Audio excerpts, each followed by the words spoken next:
ఉమ్. ఇప్పుడు మనస్సు బ్యాలెన్స్డ్ గా ఉండాలి కదండి. అవును. ఇంబ్యాలెన్స్ ఉంటే మనం హాయిగా జీవించలేం. సో ఎప్పుడు బ్యాలెన్స్డ్ గా ఉంటే మనం కరెక్ట్ గా ఉంటాం, లేకపోతే పిచ్చివాళ్ళలాగా అయిపోతాం.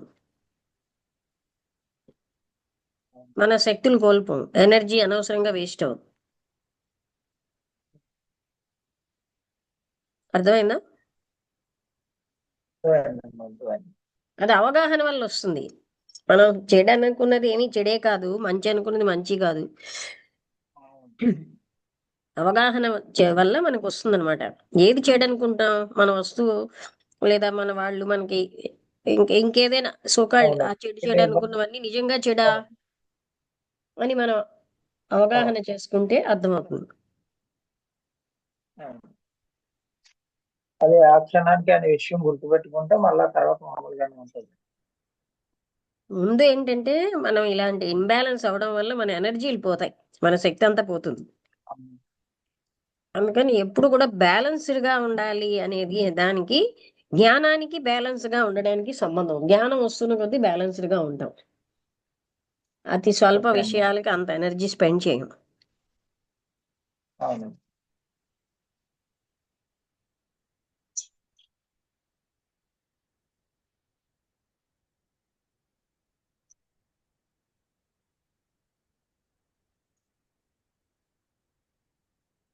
ఇంకా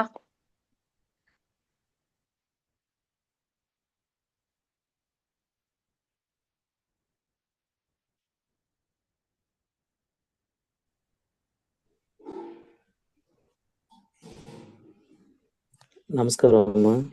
నమస్తే, అమ్మా, చెప్పండి. శరీరం జడం అంటారమ్మా.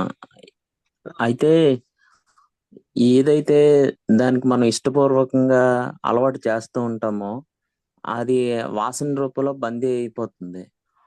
అది రిపిటేషన్ గా అది ఆ, అంటే బందీ అవుతుంది, అంటే ఆలోచన లాక్ అవుతుంది కదా, మరి రిపిటేషన్ జరుగుతుంది కదా, అది మళ్ళీ మళ్ళీ అంటే ఏదైనా తినడమైనా లేకపోతే సో ఏదైనా సరే అది దాని నుంచి బయటపడడం ఎలాగమ్మా వేరుగా? ఎరుక అంటే అది ప్రతి క్షణం. అందుకనే శరీరం. మనం ఎరుకతో ఉన్నాం అనుకోండి, అలవాటు అన్నది అవ్వదు అక్కడ. అలవాటు ఎవరికి ఏమంటారు? ఆ ఎరుక వల్ల. అందుకే అది చాలా గొప్ప విషయం.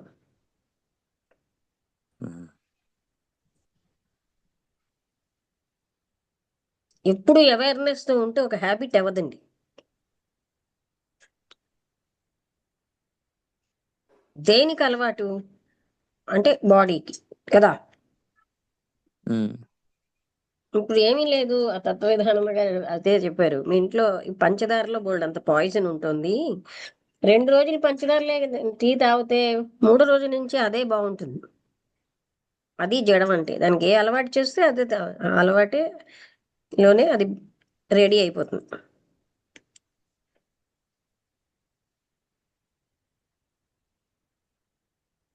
ముఖ్యంగా అలవాటు అవ్వడం దేనికి అంటే ఎరుకగా ఉంటే మనకి అలవాట్లు అవ్వవండి, ఏది అలవాటు అవ్వదు. అవేర్నెస్ తో ఉంటాం అనుకోండి, అలవాటు ఎవరికి? బాడీకా, మైండ్కా? ఇలాగా మనం అవేర్నెస్ తో ఉన్నప్పుడు ఆ క్షణం కాక్షణమే కదా. అవునమ్మా. అన్నిటికీ అదే సొల్యూషన్.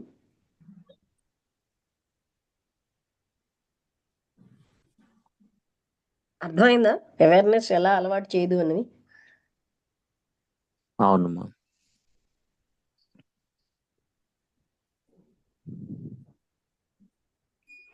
అంటే ఇష్టత ఇష్టత అనేది విచక్షణతో ఆ? వివేకంతో చూసుకోవాలి. అంటే దేని పట్ల ఇష్టం పెరుగుతుంది, దేని పట్ల ఇష్టం పెరగట్లేదు అనేది వివేకంతో చూసుకోవాలి, విచక్షణతో. అంటే ఇక్కడ అవేర్నెస్ ఉంటే ఏది చాలండి. నాశనానికి. అవేర్నెస్ లో అవునమ్మా. ఎరుక, వివేకం ఇంకా మనస్సుకు సంబంధించింది. ఎరుక మనస్సుకు అతీత స్థాయి. అవునమ్మా. వివేకంతో తెలుసు అది తప్పని, అయినా చేస్తారు మనుషులు. అవునమ్మా.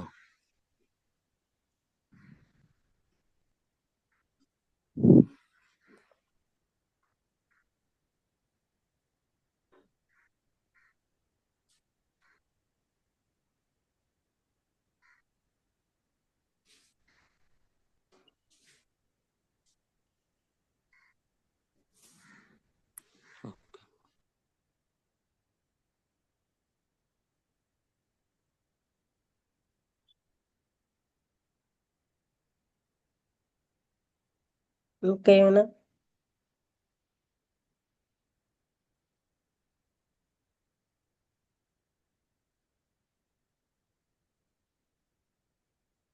నమస్తే అండి. నమస్తే. నేను నాది నేను నాది అనేది ఉండకూడదని అంటారు. అలాగే మా పరిస్థితి కూడా నేను నాది అనడానికి కూడా స్వతంత్రం లేకుండా ఇంతవరకు అలాగే నాకు కావాలి, ఇది కావాలి, ఇది తక్కువయింది, వాళ్ళు పెట్టలేదు అన్నది నాలో లేకుండా ఉన్నంత వరకు ఇప్పుడు వరకు ఏమి ఇచ్చాడంటే అంతవరకు ఆ రోజు అదే ఇంతవరకు ఒక్క పావలా ఖర్చు పెట్టుకోవడానికి కూడా నాకు స్వతంత్రం లేకుండా ఉంటే ఇప్పుడు భగవంతుడు నాకు అన్ని ఇచ్చాడండి. నాకంటే అలాగే మనము ఏంటి నాకు అంటే శరీరం నేను నా ఉమ్, శరీరానికి నేను నా ఒకవేళ శరీరం కావాలి కోరుకున్న మన చేతుల్లో ఉండదు కదా, భగవంతుడు ఇవ్వాలా, మన వెనకాల సపోర్ట్ ఇచ్చేవాళ్ళు ఉండాలి. అంటే ఇక్కడ మీరు కొంచెం జ్ఞానంగా చూస్తే కోరికే అజ్ఞానం. ఏమిటి కోరుతున్నాం? ఈ శరీరానికి కావాల్సినవన్నీ కోరతాం. శరీరం నేను కానుగా అని తెలుసుకుంటే శరీరానికి ఆ సదుపాయాలు ఏవి మనకు అక్కర్లే. ఆ లేకపోవడమే మనకి మంచిది. ఒక రకంగా కోరుండి ధనవంతులు ఆ అన్ని వదిలేసి ఎందుకు వెళ్తున్నారు? ఎంత తక్కువగా అవసరాలతో జీవిస్తే అంత అంత ధనవంతమైన వాళ్ళం. ఎక్కువ అవసరాలతో జీవించిన వాడు ఏమి ధనవంతుడు కాదు. అవసరాలు తగ్గించుకుంటేనే మనం హాయిగా జీవించగలం. అదండి.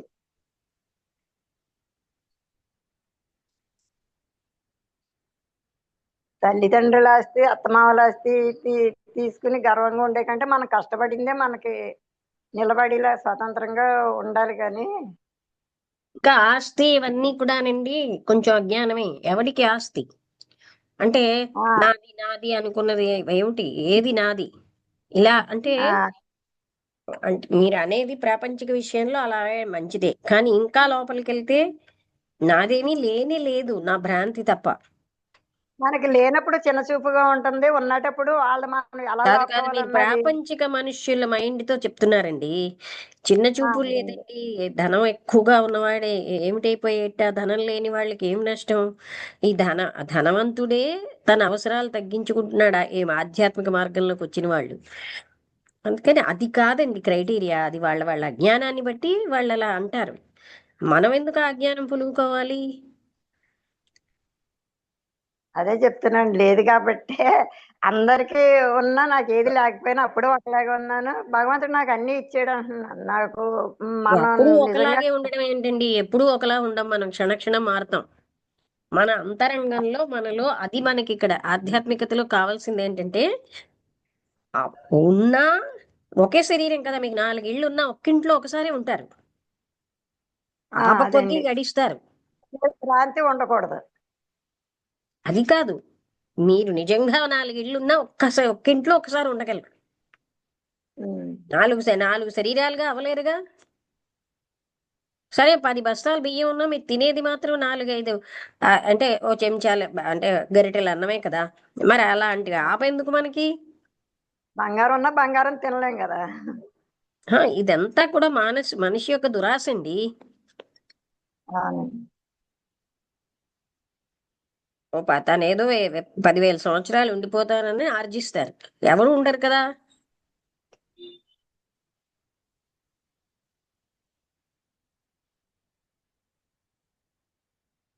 ముఖ్యంగా బాడీ నేను కానని గుర్తుపెట్టుకోవాలి ప్రతిక్షణం. అప్పుడే మనం హాయిగా ఉండగలం. లేకపోతే దానికి బంట్రోతు పని చేస్తుంటాం.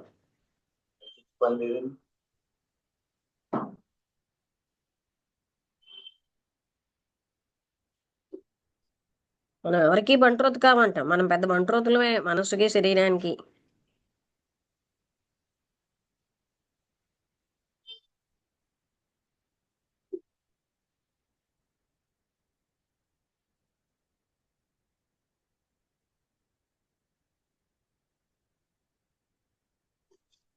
ఇప్పుడు ఒక్కొక్కళ్ళ దృష్టిలో బోల్డన్ని వస్తువులు ఉంటే ఎక్కువ, ఒక్కొక్కరి దృష్టిలో వస్తువులు అనవసరం అనిపిస్తుంది. అది వాళ్ళ వాళ్ళ ఉద్దేశాలను బట్టి ఎక్కువ తక్కువలు ఉంటాయి కానీ అది కూడా ఒక అజ్ఞానపు ఆలోచనే.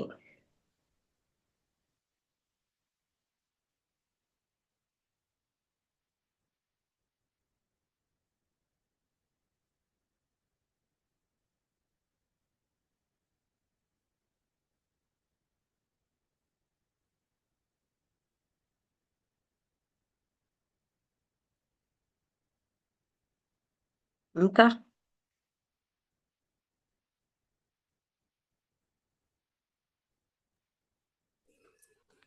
అమ్మా ఇప్పుడు బంధుమిత్రులు ఇదంతా వ్యామోహం అంటే ఈ జన్మలో ఈ తల్లిదండ్రులు ఈ భార్య బిడ్డలు వీళ్ళు అంటారు. మళ్ళీ జన్మలో ఎవరు ఉంటారో గతంలో ఎవరున్నారో తెలియదు అంటారు. అంటే ఇటువంటి ఎరుక అంటే ఏ అవగాహనతో కలుగుతుందమ్మా? నేనే బాడీని కానప్పుడు నా వాళ్ళు ఎవరు ఉన్నారండి? బాడీ నేను అనుకోవడం బట్టి కదా. అవునమ్మా, ఆ ఒక్కటి చాలు. కానీ మరి ఈ కష్ట- ఈ- ఈ కష్టపడేది పోషించడం అంటే అన్నిటికీ అయితే ఈ బాడీ ఓకే ఓకే నాకు ఇచ్చినటువంటి వాళ్ళని మనం ఎక్కువగా అంటే ప్రాముఖ్యం ఇస్తాం, వాళ్ళ ద్వారా వచ్చింది అవునమ్మా. కనుక. అందుకనే తల్లిదండ్రులు ఫస్ట్, దైవం కన్నా ఎక్కువ అని అనడానికి కారణం ఈ బాడీ ఉంటే కదా మీరు జీవిస్తున్నారు. అవునమ్మా.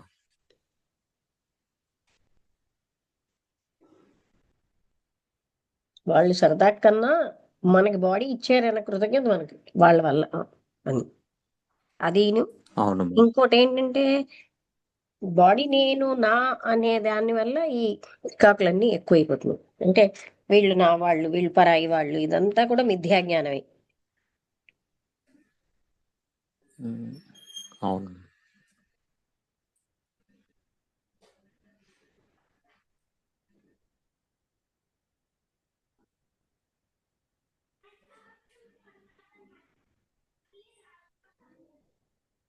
బాడీవే నేను కాను అనేది గట్టిగా ఉన్నప్పుడు ఇవన్నీ నావి, నా నా మా నా నావి అన్నవి ఆటోమేటిక్గా తగ్గిపోతాయి. అది అవగాహన అవుతాయి. ఉమ్, చెప్తూ ఉంటారు కానీ ఆ మాటల్లో లోపల ఫీల్ అవ్వకపోతే లాభం లేదు.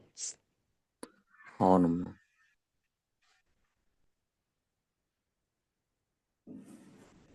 జీవించాలి అలా. మనకి బాడీ నేను కాను, ఇది ఎప్పుడొకప్పుడు వదిలేస్తే కాదు. పుట్టింది ఎప్పుడైనా చనిపోతుంది. నేను చనిపోయినా నేను అవి సులువుగా అంగీకరించాలని మనం తీసుకుంటే ఏముండదు. అవును.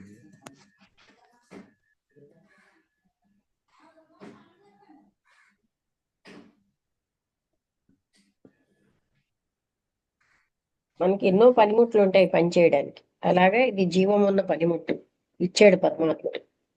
అందుకే మనకి గైడెన్స్ ఇచ్చారు కదా, శరీర మాధ్యం ఖలు ధర్మ సాధనం. ధర్మ సాధన చేయడానికి శరీరం ఇచ్చాడు కానీ ఇంద్రియ సుఖాలు నిహిలో పడి మునిగిపోవడానికి ఇవ్వలే.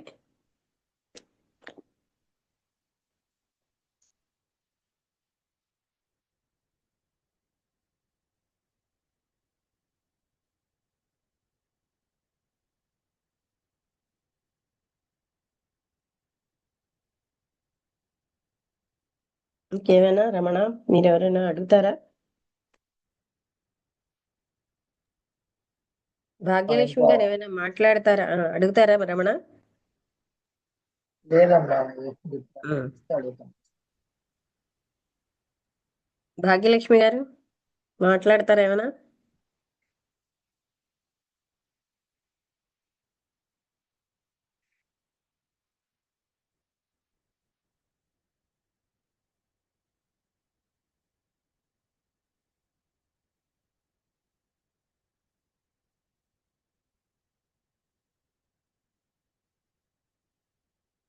అంటే నేను నా అనేదే అన్నిటికంటే కష్టం. అదే మనం ప్రతినిత్యం ఎరుకతో ఉంటే అర్థమవుతూ ఉంటుంది. నేనన్న దాన్ని మనసు నిర్మించింది, అది లేనే లేదు. లేని దాన్ని ఎంత ప్రాముఖ్యం ఇస్తున్నాము.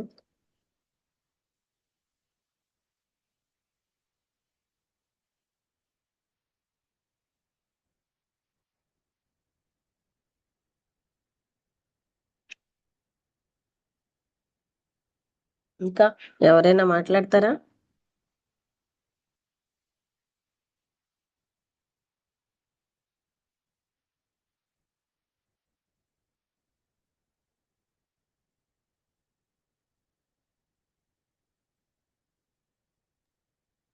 అమ్మా, ఆ, దుష్టత్వాన్ని మంచితత్వాన్ని రెండు చూపించేది మనసేనమ్మా?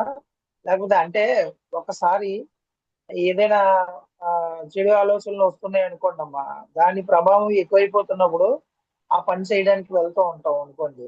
ఫర్ ఎగ్జాంపుల్ చెప్తున్నానమ్మా, అదే సందర్భంలో మనసు మళ్ళా హెచ్చరిస్తూ ఉంటది కదా, అది మనసేనా లేకపోతే మనసుకు అతీతమైనదా హెచ్చరిస్తూ ఉంటదా అమ్మా? అది ఎలా తెలుసుకోవాలి?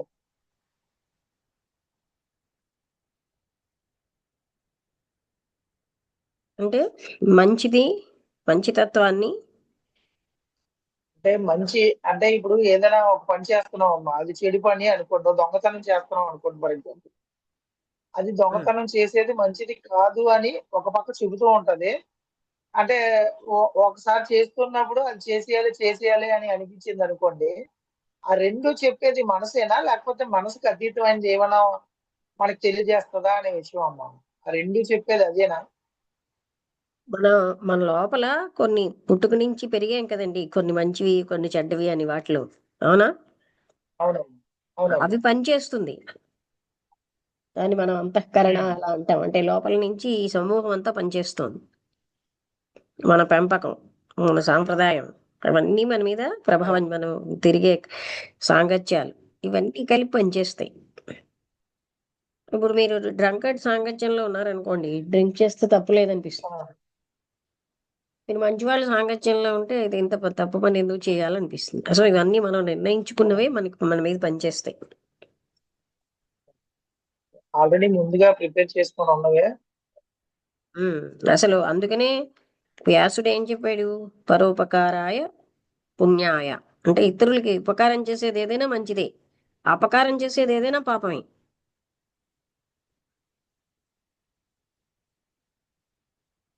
ఇప్పుడు అమ్మాయిల్ని పాడు చేసి నేనేం తప్పు చేయలేదంటే అది ఎలాగవుతుంది?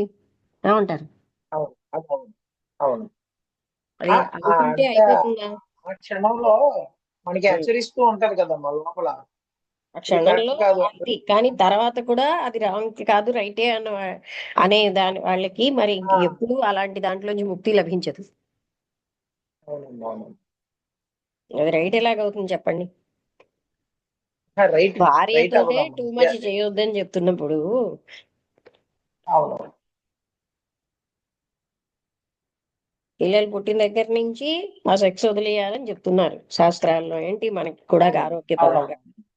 అలాంటిదేమని అవును. ఏ అమ్మాయి పడితే ఆ అమ్మాయితో చేసి నేనేం తప్పు చేయలేదంటే అది ఎలాగవుతుందండి? ఆ తప్పు అది అది నిర్ణయించుకునే, కరెక్ట్ కాదండి. అంటే దోషభూయిష్టమైన మనస్సుకి అవన్నీ రైట్ గానే కనిపిస్తాయి. అవును. అందుకని ముందు మనసు పరిశుద్ధం అయినప్పుడు అర్థమవుతుంది. అందుకని ఏదైతే ఇతరులకి హాని చేస్తున్నావు అది హాని కాదా? హాని కాదంటే ఎలాగా? అవును. అలా అలా అంటోలేదమ్మా, హాని కాదు అంటోలేదమ్మా. ఇదే టైము రెండు ఆలోచనలు వస్తాయి. అవును, వాసన ఎటువైపు బలం. మనసులో మనకి అంటే గత జన్మ వాసనలు ఉంటాయండి. దొంగకి దొంగతనం చేయాలని ఓకేమ్మా. ఉంటుంది. వేరే మనసు ఓకే. చెప్తుంది వద్దు నువ్వు చెయ్యొద్దు, ఇది అంతకు ముందు తెలుసుకున్న ఆ, జ్ఞానం చెప్తుంది. అప్పుడు మనం ఆ ఘర్షణలో ఉంటాం. కానీ ఏది బలంగా ఉంటే ఓకే. అది చేసేస్తాం. ఓకే. బలం దేనికి ఎక్కువగా ఇస్తూ ఉంటే అదే జరుగుతూ ఉంటుంది.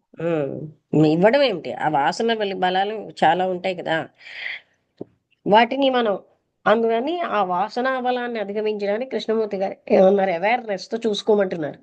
దాన్ని అవగాహన చేసుకోమన్నారు. ఓకే. చేసుకుంటే అందులోంచి బయటపడగలం. అర్థమైంది. మనిషి ఏంటంటే తప్పు చేసి సపోర్ట్ ఆలోచిస్తూ ఉంటారు. అందుకనే అవునమ్మా. కృష్ణమూర్తి దానికి గారు సపోర్ట్ దాంట్లో మనకు ఎలాగండి? అలాంటివి చెప్పలే. అవును.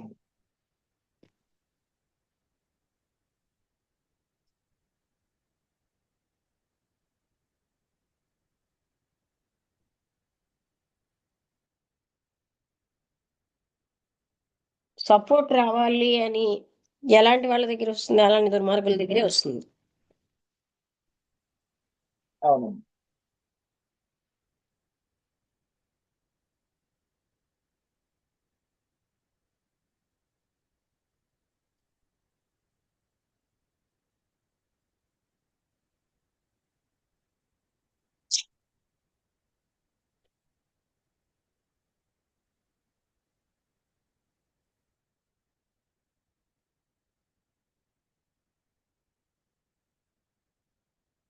చేసేవాళ్ళు తెలియక చేయరు, అన్ని చేసే తెలిసి చేస్తుంటారు.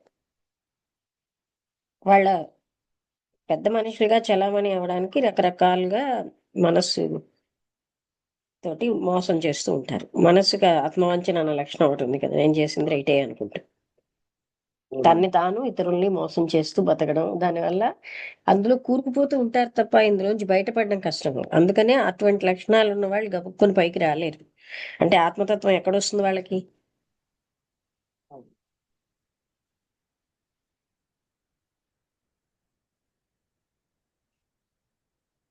ఓకే, ఈ సంఘర్షణే జీవితం అయిపోతుంది అనమాట. ఆ సంఘర్షణ జీవితం అయిన వాళ్ళకి సత్య వైపు ఎలా వెళ్ళగలరు? అటువంటి మనసుతోటి అది అడ్డేస్తుంది.